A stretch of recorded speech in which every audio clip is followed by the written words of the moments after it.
ہم مدینے کی گلی میں پھر دوبارہ چلتے ہیں۔ حضرت عمر رضی اللہ تعالیٰ عنہ کا دربار لگا ہے۔ ایک شخص کو پکڑ کر لوگ لے آتے ہیں کہ شخص نے ہمارے باپ کو قتل کر دیا۔ حضرت عمر رضی اللہ تعالیٰ عنہ نے پوچھا کیا ماجرا ہے بھائی؟ اس نے کہا جی واقعی میں ان کے باپ کا قاتل ہوں، لیکن میں نے قصداً قتل نہیں کیا۔ ہوا یہ کہ میں ایک مسافر ہوں، جا رہا تھا، راستے کے اندر سبز چراگاہ تھی، میرا اونٹ بھوکا تھا، اس چراگاہ میں داخل ہو گیا۔ اس کے بوڑھے باپ نے پتھر اٹھایا اور میرے اونٹ کو مارا، اس کی آنکھ نکل گئی۔ مجھے بڑا غصہ آیا، میں نے وہی پتھر اٹھا کر اس کے باپ کو دے مارا، لیکن وہ ایسے ٹھکانے پہ لگا کہ اس کا باپ فوراً فوت ہو گیا۔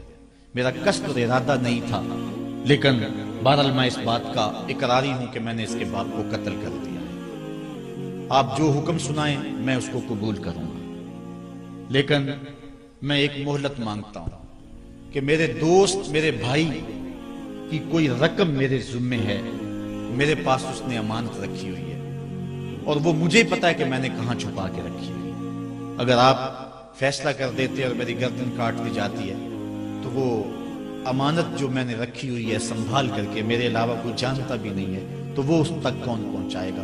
اگر آپ مجھے 3 دن کی مہلت دے دیں تو میں جا کر کے اس کی امانت اس کو واپس کر کے پھر واپس آؤں گا، پھر یہ پھندا پھانسی کا میں اپنے گلے میں ڈلوانے کے لیے تیار ہوں۔ حضرت عمر رضی اللہ تعالیٰ عنہ نے فرمایا کہ کوئی شخص تیری ضمانت دے دے تو ہم تجھے چھٹی دینے کے لیے تیار ہیں۔ اس نے دائیں بائیں دیکھا، پورے مدینے میں اس کا کوئی شناسہ ہی نہیں تھا، واقف ہی نہیں تھا، ایک اجنبی شخص تھا۔ حضرت ابو ذر غفاری کھڑے ہو گئے، کہا حضرت عمر میں اس کی ضمانت دیتا ہوں۔ ضمانت دے دی گئی، وہ چلا گیا۔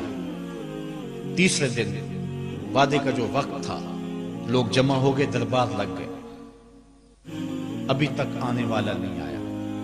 لوگوں نے کہا ابو ذر تو نے غلطی کی ہے، ایک اجنبی کی ضمانت دی اور ابھی تک وہ نہیں آیا، اور میاں صاحب فرماتے ہیں ایک بار جو پھائیں اڑ جاندے اور پھر کدی نہ پھنستے نے۔ ظاہر ہے وہ چلا گیا، واپس تو نہیں پلٹ کے آئے گا، اسے پتا ہے کہ آگے سیدھی سیدھی میری موت ہے، تو تم نے یہ کیا غلطی کی؟ خیر آپ نے فرمایا کہ اگر وہ نہ آیا تو یہ پھانسی کا پھندا میرے گلے میں ڈال لینا، لیکن بہرحال میں نے اس کی ضمانت دی۔ کچھ عرصہ بیتا کہ دور سے گرد و غبار اڑتا ہوا دکھائی دیا، جب صورت واضح ہوئی تو وہی شخص تھا۔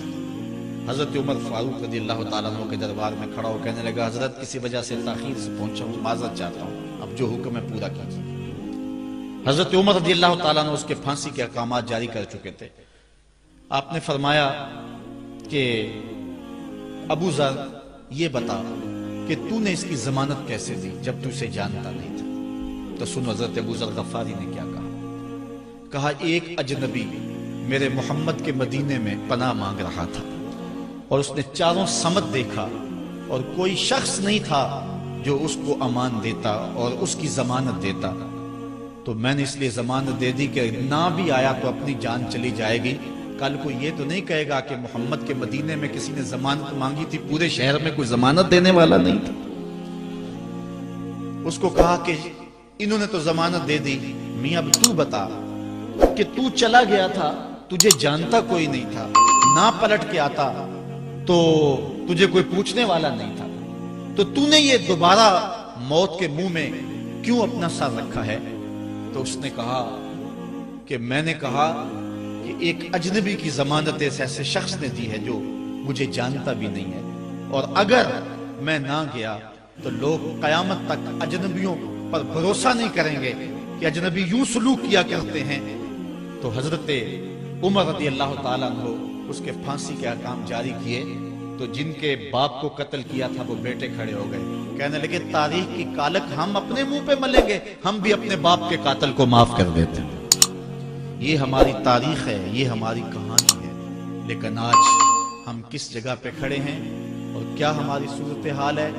نہ ہمارا کردار رہا اور نہ ہمارا کوئی تشخص رہا۔ آج ہم نے اپنا تشخص بھی مٹا کے رکھ دیا، اپنے طرز زندگی بھی بدل دی، نہ ہماری باطن کی وہ روشنی رہی، نہ ظاہری وہ صورت رہی کہ ہم پہچانے جائیں کہ حضور کے غلام۔